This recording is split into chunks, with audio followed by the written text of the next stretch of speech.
I wouldn't say I'm content. I am definitely in a transitional phase of changing my life trajectory and what I want to make and what I want to be as an artist and what kind of work I'm making, you know? From CNR Juta and Debeer, imini nomsindisi wesiko, umvelisi ngomelisi wesizwe, formerly known as Lwazi Madonsela, bringing you a show about creative entrepreneurs live from the landmark that not only birth SA street culture but also formalize the street hustle. On today's episode, we have Seth Pimentel, CNR Juta and Debeer, live from Braam, chilling with the one and only African ginger. Hey. Seth Pimentel. Hey. Pimentel. Yeah, you got it right. In my head the whole time, it was like, it's not Patel. it's actually Pimentel, but like... Oh, it's Pimentel. Yeah, but it's Portuguese. My dad's Mozambican, so... In the hood, they call that Portuguese. Portuguese. Yeah. Portuguese. Fala Portuguese. Damn, you're from Mocha. Well, what you mean? Mocambique. Oh, yeah. That's... Well, no, I mean, my dad is from, so... Oh, you don't go there? No, I mean, I haven't been there since I was like 17, man. Okay, then you know the area. Somewhat. I mean, I would just spend the time in the family house. I would hardly mission around. And also, I was too young to like go party and stuff like that. So I never really went to the clubs or anything. So now as an adult, I'm like, I should go to Mozambique. But I'm also like, yo, it's packed with like mad childhood memories. I don't want to taint those things, you know what I mean? Because that time I go to the, because also the expectations are at an all-time high. Right, I go to Maputo and I'm like, oh yeah, let me have a couple drinks and we party. And I'm like, oh no, this is, not what I imagined it to be. And not in a bad way, but just like, oh, fuck, nah, I don't like my home country. It's not my home country, but you know what I mean? Like, my father's home country, you know? Me. So, the name of the show is CNR Juta and Debeer. We're actually on CNR Juta and Debeer. No, seriously. This is where everyone used to meet. This is where some people still meet. As you probably mentioned pre the show, maybe we're no longer the demographic. No, we're not. We're not. So shout out to everyone who just came here for first year, second year, third year, fourth year. Of course. And the lifetime scholars. Of course. We need them PhDs. Good looking. So my first question today, how do you go from cool kid, because you're the Braam archetype. When people think of Braam, you're like the cool dude, tattoos, skater boy, does art, is wearing Stussy, has the tote bag, has the dye, he's got the earrings, the freckles, the earrings. Always standing on the corner getting his picture taken by Cedric, Cedric era. Cedric era. It's actually encapsulated, just like the Cedric era. Mr. Price era. Oh my days, bro. I don't even know.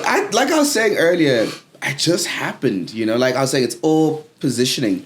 At the time, this place was that spot to be, It was like the coolest place in South Africa, Like all the artists, musicians, rappers, painters, everybody was here mixing together conversations, working on collaborations and stuff like that, which was sick, And I was just like, I went to NSA, so I've been in Braam. You're a Braam kid, to the core. From 2009, I've been in Braam. When Juta didn't exist, Juta existed, but none of this existed. We would skate around and try and catch a tag in alleyways and stuff like that, And then in 2011, they really started they built Post, this coffee shop down here. And then they started building this whole area. And by 2012, it became a thing. Great Dane opened up. Kitcheners has always been around. They just knocked down the fucking door and... You know what? We had an episode and Mkheto was like, yo, it's actually kind of insane how Kitcheners is for everyone. It's the only spot in South Africa where you can have a rugby night and then still have... a comedy night the next day and then still have I'm a piano night. And then also have a broken beats, halftime hip-hop drum and bass night. Day. My question. How do you go from the Braam Kid to being at one of the most high-end spots, a Stain City building, a restaurant? You're not just an art piece inside the restaurant. You literally called in to design the restaurant from the walls to the floors, all the way to pot plants. This is not like a cafe. Talking about five-star hotel. It's a 5-star hotel. It's a 5-star restaurant. Black Coffee's penthouse, you know what I mean? The rugs. The one in Hallmark House. The Hallmark. I did his old entire penthouse, the rug design, the smoking area. There's a couple art pieces in there. To be honest with you, like I said, that shit was all just positioning. I'm not gonna lie. You chill with homies and you meet homies and you guys connect on such a dope level. And this homie knows that homie. You guys get invited to this party. You end up at this party and you just be you. You know, just authentically be you. And people gravitate towards that, and then you get your first campaign. Like my first real campaign was with Converse, and I'll still always have a lot of love for Converse. We've had our ups and downs over the years. I'm not gonna lie. Quick question, interjection. When you got the Converse thing to do murals, did you think that's your step forward towards the Lafleurs? Definitely. Your own version. Well, I mean, we're getting the African ginger, Seth Pimentel, Chuck 70s. I had the opportunity to design my own Chuck 70, and I turned it down because I live in my head all the time, so I'm always like caught up in this, shit. You turned down what? Please say it for the camera. I turned down design. Well, it wasn't just me. It was me, Sindiso, Fatuani. We were all like commissioned to design not a whole sneaker, but our own kind of original Chuck 70. And I was like, nah, I can't do this. Like, I'm not. I felt like I wasn't ready. You know what I mean? I felt like I didn't have the qualifications or the skill set yet to do something on that scale. I think as an artist, you have to remember that you have the rest of your life to do this. There's no quick back for you. Exactly. Like you are going to do that big campaign at like 25 or 26 or even 21. But then what happens the next day and the next day? You have to keep on moving forward and keep on pushing your style and your voice. And I think maybe that's what happened was I kept trying to develop my style and my voice as an artist. And even now, like, I wouldn't say I'm content. I am definitely in a transitional phase of changing my life trajectory and what I want to make and what I want to be as an artist and what kind of work I'm making, If I'm making any sense, right? I hear you. I literally hear you just saying. So there's more. Right, there's more. So I definitely think it was a combination of being in Braam and then also wanting to grow. Like continuously, like a lot of artists find themselves in a good style and then they stick with that style. And there's nothing wrong with that. It gets you bag. People know your name, they know your style, they know you have a reputation, right? That's how you create your identity also. Exactly. But to an extent, as an artist, you're pigeonholed and you can't go outside of that mold you've created for yourself. So as soon as you do branch out, you're falling off. Exactly. Everyone's like, Drake, but this House. is whack. Exactly. Drake with the house, right? Full round. Another black coffee insight. Exactly. It's like, your audience or your fans or the people that collect your work will be like, nah, man, this is not you, You know what's insane?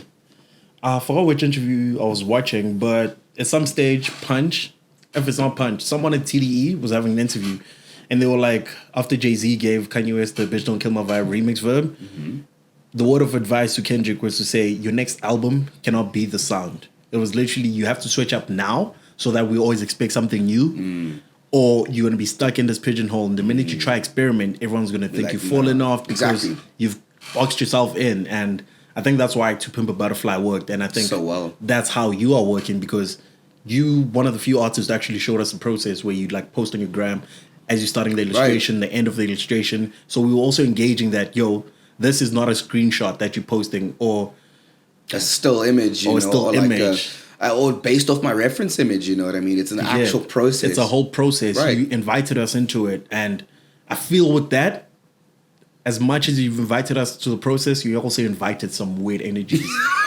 Dude, oh my days, man. My model for my creativity is based off Tyler. I'm just going to tell you straight up. It's just based off Tyler. Tyler, like, look. You're an art future child. I have an art future tattoo. Yeah, in the wrong continent, bro. Like, being 17 years old, skating around Braam, listening to Tyler's Bastard, like his debut. Oh, not even 17, like 16, listening to Bastard and like reciting lyrics that I know for a fact is terrible. But it was the culture, it was that movement, it was that anti-establishment that didn't exist in South Africa. Like Letwezis, these like punks, that wasn't a thing when I was a teenager. So when I found that community I could connect with, even online, like through Tumblr, that's when I really gravitated towards the space. And then looking at Tyler and how he, was rejected from the Grammys, Cherry Bomb had like minimal sales, was considered one of his worst albums. He still kept pushing and changing his voice. That thing had smuckers on it. I mean, you know what I mean? That's his first for all feature, right? Was it? On Cherry Bomb. Two-seater. Two-seater was... Yeah, Two-seater was on Cherry Bomb. I think it was. Well, look. Because we got Lil Wayne and Kanye West in the same song, the song banged. Because Cherry Bomb is like, even, I think that's the peak of rollouts for an independent artist, because we can't compare Ye. Right. Because Ye's always at the Def Jam budget. Exactly. Whereas when you look at Tyler, how he did it, the vinyl, the book, Right, the merch. the collaborations, documentary, Charlie Wilson co-sign, Right. Pharrell co-sign. Right. I mean, Jason Dill co-signed. He had the skaters on his team, you know? Bro. And wherever What's that- skaters go, that's what where are the those culture guys? changes. The other skaters who started a brand that's literally like Trash talk. Nah. Other black kid, man, forgot his name. They also had the Illegal YouTube, Civ. Illegal Illegal Civilization. Civ, yeah. They also came into play during the Cherry Bomb Yeah. era. But That was like 2015, you know? and there's complimenting one style, and then there's ripping one style. How did that feel for you when people were ripping you? Dude, man, Because I remember there was an online dispute with someone. Yeah. Not going to mention them Of because course not. never mentioning them. You know what's so sad about that? Like, I you know, and I honestly, I think it also built a lot of jadedness inside me that I had to kind of like actively try and pull myself out of.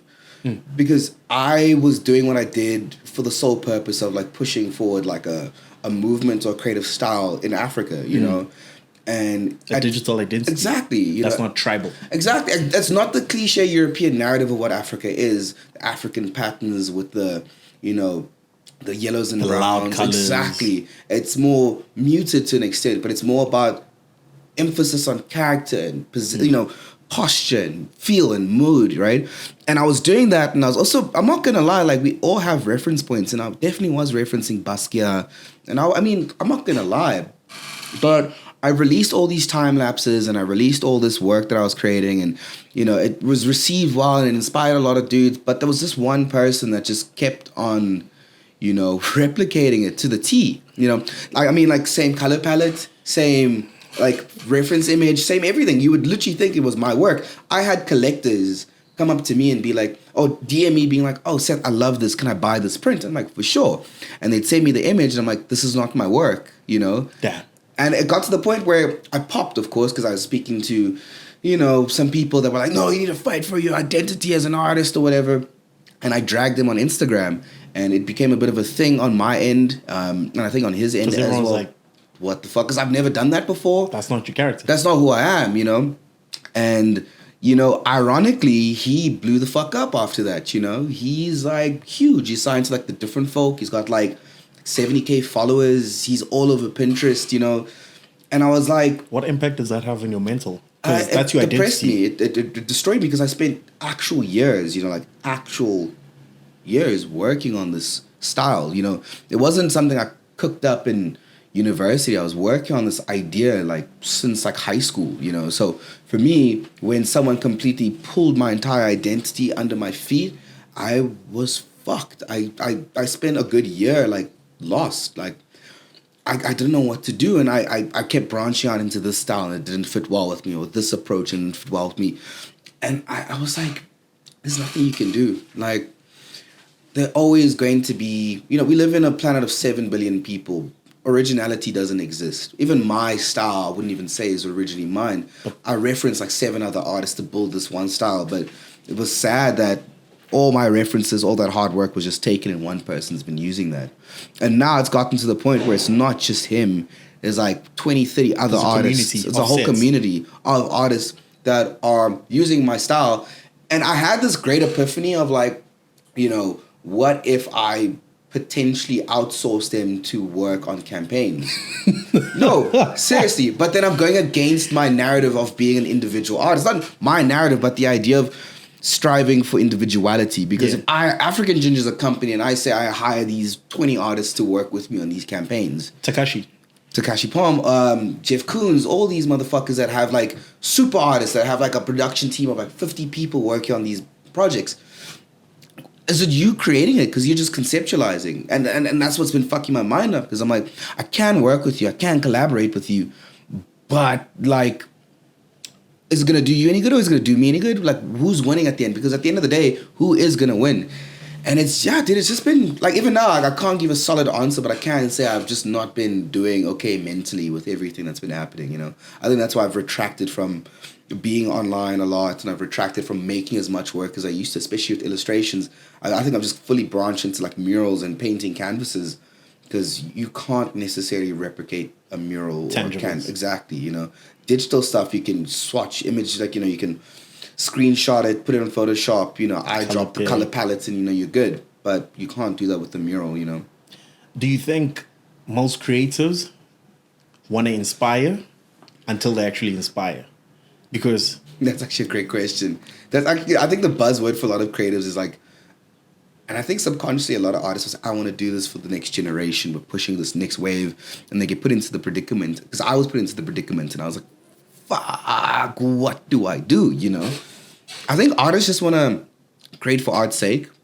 But we're also so... Like, art is such a personal experience. Making art in itself is just such a... It's a conversation you have with yourself. It's a conversation you have with other people around you. It's the most... it's the most internal aspects of you. And being an artist is you are a beacon of pushing out conscious thought and bringing back trophies from that conscious thought. You're pushing an idea and you're coming back from that haze of consciousness and you're bringing back a trophy, which is that painting. And all you want to do is keep doing that process, regardless of what happens left or right. And what really solidified me from feeling that way, that I want to inspire, until I started inspiring and then I started being like jaded, like I said, was my mentor. He said to me, dude, everything is background noise. The only thing that's important to you is making meaningful art. As time progresses, doesn't matter. People will steal, people will replicate, people will copy and paste. Clients will, brands will. It's been a thing where brands have literally pitched my style, for campaigns and then go the opposite route with another artist. Like, that's background noise. What's important is, what am I doing to shift my own internal voice, And everything else will be a byproduct. If I'm inspiring you, that's a byproduct of my growth. If I'm making money, that's a byproduct of my journey, you know what I mean? At the end of the day, it's like, you have to just figure out what do you want from life and kind of just fucking do it, Here's my main question. A brand still approaching you with we need you to influence instead of creating. Fully. I mean, and how do you receive that? I mean, I feel like happy I'm at the point where I can turn jobs down because they need me, And I think a lot of artists need to realize that they need you. They need you. They need your style. They need your voice. How do you know when they need you? When there's a sense of desperation towards you, when there's a sense of we only have 10K budget and that's the max. And you're like, okay, cool. I'll leave it. No problem. And then they email you later, okay, 25. No, it's fine. I don't need that. Okay, 50. You see, like, they need you. They need your voice. They need your identity. There's so many factors that play into, like, the commercial aspects of art. It's not just your work alone. It's your sexual orientation, your ethnicity. We live in a space where these things complement each other, especially in the social media era, where it's not the art, it's not the artwork, it's the artist that matters. It's the driving force behind the piece. You're no longer, and this is the thing, my buzzword. So the kids are right by saying they're brands. They are brands. No, they are not lying. They are brands. They are marketing themselves in the perfect way possible, because you are, I hate to say it, you're not an artist, you're a content creator.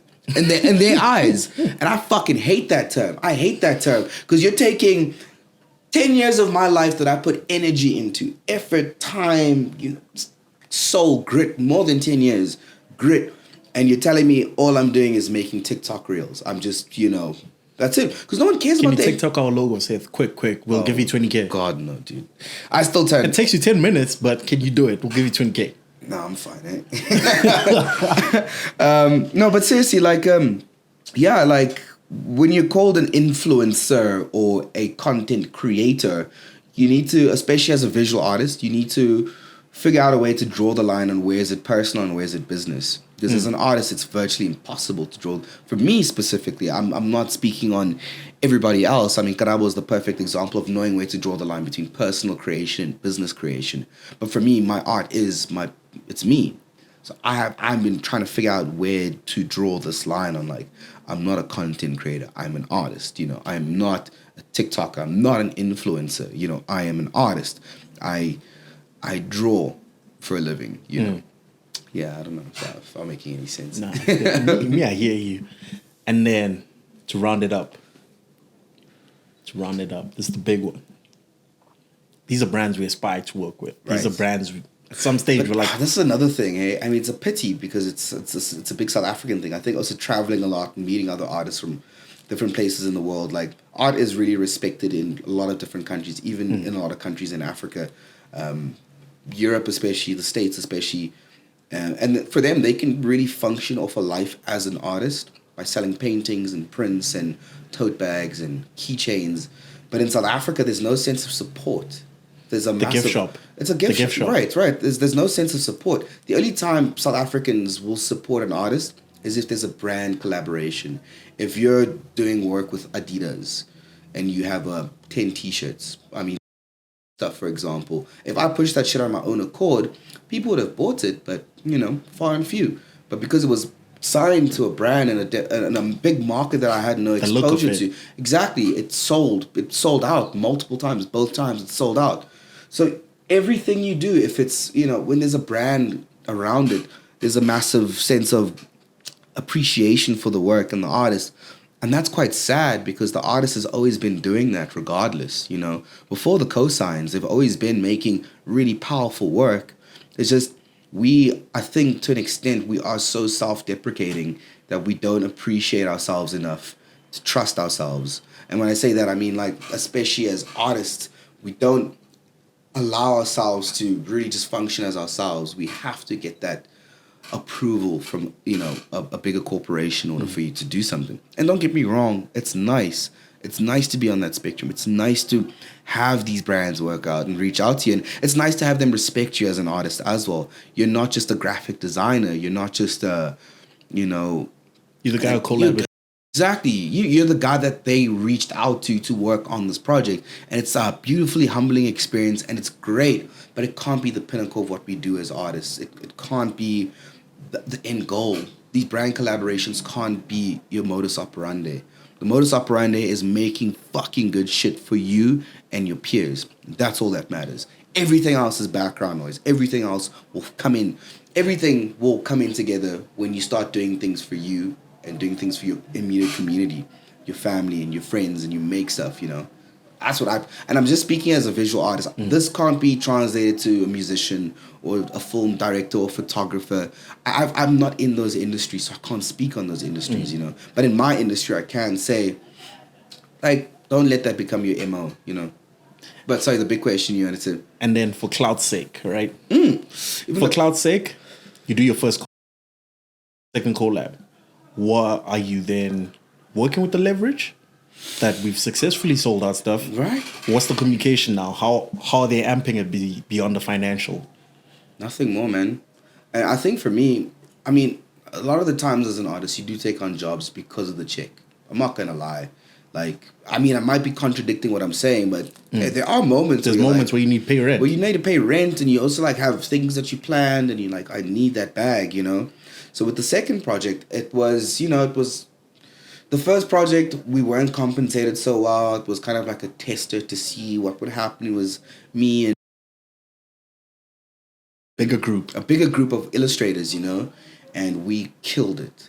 Our team killed it. Shit was selling out, and they had no idea. I was so shook. They were like, let's do this again, but with like Seth. And we were like, yeah, for sure, this will be fun. But the entire process of it, just, it's not worth it, man. Like, you put yourself under all this duress and all this stress and anxiety, and, you're not creating work that you are proud of, and it gets marketed and sold out there. And, you're making illustrations in an hour because, you've made 10 designs and every single one of them shut down. And it's 3 a.m. and you have another project, you have a meeting at 7, you need to get this design in because they have to send it in for print. You kind of like are defeated, you know what I mean? And you kind of question, why did I do this, Like, no bad love for the projects themselves were great, and what they were initially trying to do was a brilliant strategy, no lie. I just wish it was handled with ease, But anyways. The lie. Here's my thing, right? Because we've gotten off the Illustrates bandwagon. Now you're doing solo shows as a gallery. You're a signed artist, which means they showcasing you in different specs. Like, the whole art business is always like, we hold this because we're doing the PR. Right. Essentially, they're a PR firm. That's what the gallery is. Right. A PR firm with some get the upfront fee. Right. Some, they literally work off commission. Project, right. You get? So, for you, when you're doing art, are you also looking for that sellout drive that you get from or are you doing this because this is my exhale? That's literally they stole my shit. They stole my shit. Literally it. I'm redeeming myself to me. That's literally it. Nail on the head. Because the illustration stuff, I've been doing for fucking years, man. You know, and it was fun, and it became like a job for me. Like, what pays my rent is my illustration work. My paintings do pay my rent. They do, like, they sell. They really do sell. And my paintings do amazing shit. My murals do too. But I don't want to do murals because I got lost in illustration. I got lost in the bag and the hype and the going to the influencer-only parties and bumping shoulders with the cool people. You know, I got lost in that shit, you know? You're in the background of the TikToks. You know what I mean? And you're there and you're just like dripped out and, you know, everybody knows your name in the club or in the bar and, you know, you feel great and stuff like that. But when I try to illustrate, fuck me, man, pigeonholed. So I picked up painting, and I only picked up painting during lockdown because, like I said, all this shit was happening with me, with the work being stolen and my ideas being taken, and my visual language was being, you know, taken completely from me. It was depressing, and I felt like my body and my soul needed to do something else. And I just started painting in lockdown, and, you know, 1 canvas, 2 canvas, 3 canvas, 5, 6, you know, boom, got a show with Kalashnikov. And I've been dreaming to sign with Kalashnikov since I was like 16, 17, you know what I mean? So when MJ was like, yo, man, we seeing you. Let's have a little show and see like what the vibe is. Test the waters. Exactly. Had 2 pieces up, sold. Like immediately sold. And I was like, shit, got the contract. The art money's different. Yeah, I was like, shit, not even the money. The level of expression you have is different. You are because there's no brief. Exactly. There are briefs when you get commissioned. It's like if a collector wants a painting, of course there'll be a brief, but they want you to do it, you know? And it's freeing, man. Like, say if this is my colorway, man. Exactly. It's freeing. But the tricky fucking part is you can't let that be your bread and butter. You can't let the gallery shit be your bread and butter. You need other sources of revenue. You need to still do it. Be an illustrator. You still need to do these campaigns. Because I'm still getting paid for my solo show, you know what I mean? But those payments are far and few. It's like, you know, I get paid like March and I get paid in like June, you know? And it's lump sums of money, which is nice. But, you know, you can't realistically live off, you know, 3 months of whatever you made, you know? You need to keep doing other shit. But, you know, the going into the contemporary space has really like shifted how I feel as an artist. Like it's kind of given me that energy to want to create again. Because like now when I look at art and when I look at other artists and I'm looking at how can you translate that into a mural or how can you translate that into a painting or how can I get this kind of effect or this gradient, you know? Doing that has shifted my perspective so much, and it really has been a breath of fresh air for me. Because like I said, I was living in this massive, depressive, almost jaded haze. Like I was definitely living in a jaded haze, and painting has just energized me again. Changed the whole game. You know what I mean? And like even like collaborating or speaking to other painters and working with them, and like how painters think and how we feel. It's like, man, it's a breath of fresh air. You know, there's so many multiple categories that one can fall into as a visual artist. You can be a sculptor, you can be a performance artist, there's so many pockets that you can fit into. You don't have to stick to one focal point. I want to branch out. Like my solo show next year, like my next solo show is in Feb, and I'm doing pure sculpture. You know what I mean? I haven't done sculpture work since high school, but I'm pushing myself outside there because I'm allowed the opportunity to be free. No brand is telling me, we don't like your sculpture, son. Even if it's a bad sculpture, it's not going to sell, but I did it. You know what I mean? Here's my question. In the economy we live in the country we live in, how does it feel to live within your dreams? It's a fucking blessing, bro. It genuinely is. A lot of the times I feel so undeserving of it all. But then a lot of the times I take this moment of mindful practice where I sit on my couch and I look back and I'm like, yeah, man, like you were living on people's couches when you were like 21, 22, you know, starving artist narrative. Your first big break was you got paid like 5K. You were struggling. Damn, for all those murals. No, murals. No, it was just like a campaign. No, it was just my first real mural was 8K, bro. My first real mural was 8K, and I was like, Damn. I was like, yeah, I was 23 with my first real mural. Wait, so if your first mural is 8K and now you design a whole hotel, not pocket watching. Inflation is real in the art world, right? Yeah, please say it's real. It's real. Please say the zeros have doubled. Oh, the zeros triple. I mean, like, you know, it's there's hope for the youth. There's so much hope. The only thing is, you just need to be authentically you. Just authenticity. That's all that fucking matters. We practice, and like, I think the biggest buzzword right now is in briefs and shit is like real, authentic, genuine. But when the campaign rolls out, it's just a carbon copy of another campaign from somewhere else. There's no sense of authenticity, and they're not representing you for who you are. If you it's can a translation of what we saw in America. Right. If you can definitely stick to your guns and your voice, it's not easy, bro. Like I was saying, at 22, 23, like, dude, I lived with an ex for like a year because I had no place to go, you know. I didn't get into a relationship. I actually met her while I was still living on a couch and shit like that, you know. So you were living your insecure life. Like. Yeah, dude, I was struggling, dude. I really only started making money in 2019. Like, and not even a COVID lot. just punched you in the gut. Punched me in the gut, but because I started building a cool name, 2020 was pretty cool. And then realistically, last year was the year like I actually started doing the fucking thing, you know.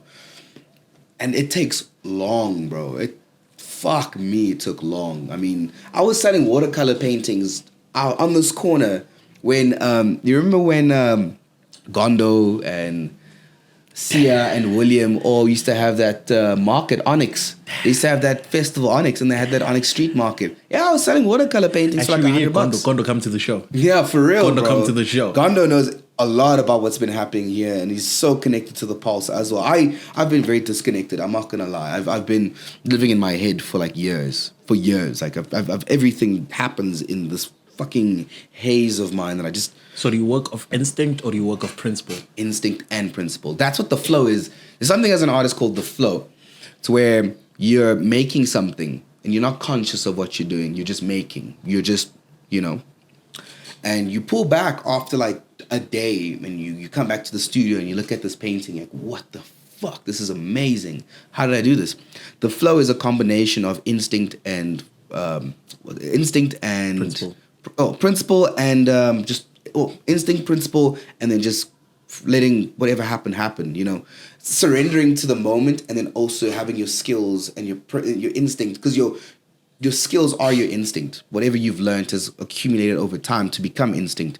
So it's your instincts and surrender. And once those two blend, you are creating almost in a divine space. You are allowing the creator of the universe to flow right through you and create through you. And that's the ultimate thing, you know. Yeah, but like, fuck, man, it's... Who say guys with tattoos went deep? No, guys with tattoos are assholes, bro. Yeah. I hear you. I said we're summing it up like 20 minutes ago. Oh, shit, damn. But it's cool, man. No, of course. We're doing extended clip because you're giving us everything we need. Perfect. And the thing I want to ask you, right? As someone who's a byproduct of Braam. 100%. 100%. You've seen it. It's waves. It's waves. It's post 2016 started waves. being. Yeah, it started. You know, it dipped a little bit in 2016, and it came back in like 2017, 2018. And it went digital. Yeah. And then, do you still think we need the landmark in 2022 post COVID? Do you think we still need to meet each other in person? Like we were saying about like the idea of relativity, like. For us, we're not the demographic. But it could be the space for that 19-year-old that just moved to the city. You know what I mean? It could be that space. And I think what's happening now, there is being a massive creative resurgence that's happening in Braam. We've got a lot of murals coming up. Events are happening. Spaces are being held for art. Because let's be honest with you. Wherever the artists go, so too does the culture. Always. Always. They made Mabone. Exactly. If you put 10 artists in an area and you let them create in that area for 4 years or 2 years, that I swear to God, that will be the biggest creative hub in that space. And when it becomes creative, everybody gravitates towards it. Do you think we're gonna hit our soul phase in Braam? What do you mean? Where it was the place for the artist, then eventually becomes bougie. Do you think that's possible? You know for what us? actually happened? It happened too quick because it was the place for the artists. It was the place for the creative students. And then they started opening up all these fucking boutiques and shit like that. Dude, we're students. You can't open up a fucking like high-end fashion boutique in Braam. I mean, we had Off-White. That was just an homage that to the was kids. you know what I mean? It wasn't homage, but... Because we got to experience the real white. Right, Because exactly. downtown they got the other one. Right, no, of course. I mean, like, say if there's a Supreme store that opens up, or a Stussy, or like a Palace store that opens up. Realistically, the kids here can't afford to buy that shit. But that's what always made Braam so good. There's always been a massive level of resourcefulness. That's where like RSTC comes into play, creating for us, by us, you know, spaces where we can have talks and we can collect and buy stuff from other artists or other designers like us in our spaces, in our categories. That's where it really, you know, existed. When they tried that shit in 2014 and 2015, bro, these stores were closing down quick fast. Do you remember Americana? And that was a bootleg as well, bro. You were buying bootleg or future tees for like 1,000 too. I mean, I'm like a student, you know what I mean? Okay, let me not give context of the other store that's selling human made and stuff. But what's your word for the youth? Authenticity through resilience. My word is stay true to you and be resilient. Shit. The universe, when I say the universe, the divine creator admires persistence. The universe admires persistence. That's why weeds grow through rocks and weeds grow through tar. Nature will always take control and precedence of what man has created. So your instinct, you know, here's an interesting thing. Humans have something called stamina, right? Or we have the ability to push through massive levels of physical duress. When we're talking hundreds of thousands of years ago, when we were still living in hunter-gatherer tribes in spaces where we'd actually have to hunt, we would hunt against prey or even prey or predators that could move super quick, take a kudu, or, you know, they had the ability to run 50 kilometers an hour type of shit, you know? The only reason we hunted them is we had the persistence to stay running. That's why we're an endurance species. That's why we do marathons. That's why running is so healthy for you. When you run over an extended period of time, you are literally releasing so much. Your body rewards itself for pushing itself beyond that limit. You know what I mean? On a physiological level, if you push yourself beyond your limit, you're getting rewarded through serotonin and dopamine. What's not to say that's a thing in culture or spirituality or even just practice? I mean, Japanese practice this belief, like sacrificing. There's a documentary you should watch called Hero Dreams of Sushi. It's about the best sushi maker in the world, right? And his whole premise is that he makes sushi like 22 hours a day, every day for like the last like 60 years or some shit like that. Because he always wants to perfect himself because he feels rewarded by pushing himself beyond that level. And that's why he's the greatest. If you're just persistent with what you do every day, and it's tough, persistency is tough, but it is rewarding. There are days where you just want to give up. You just want to stop everything. Persistency for yourself, not for the corporate agent that you work for, not for the brand or not for anything else. Persistency for yourself.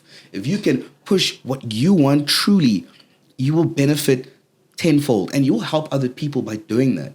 You know what I mean? That's what I want to say is persistence and resilience. I was having coffee earlier, and my conclusion of our coffee date, I was like to the brewer, the algorithm favors consistency. And I think our minds is the biggest consistency. Exactly. It's our biggest algorithm. Exactly. Because we dictate what's next. Exactly. I we mean, dictate what we need. Artificial intelligence is solely based off the human, neural pathways. It's how we receive information, how we, understand or comprehend that information. Whatever is happening on socials is just almost a pale imitation of what happens in the human brain. Consistency also leads to growth, because if you are consistent through the algorithm, if you're posting paintings every day, you are naturally growing as that artist. You figured out a new technique and now you're implementing that technique, or used a whole new color palette. Exactly. Consistency. It's tough though, but don't be too hard on yourself. You can be persistent and consistent and still take 2 weeks off to clear your head. You can still breathe, because what the eureka effect is, right? So Albert Einstein was trying to figure out, I think it was how he figured out the equation for E equals MC squared, how force equals mass, whatever. But he was working on this idea and this concept for like months, every day, pushing this idea, and he could never come to a resolution.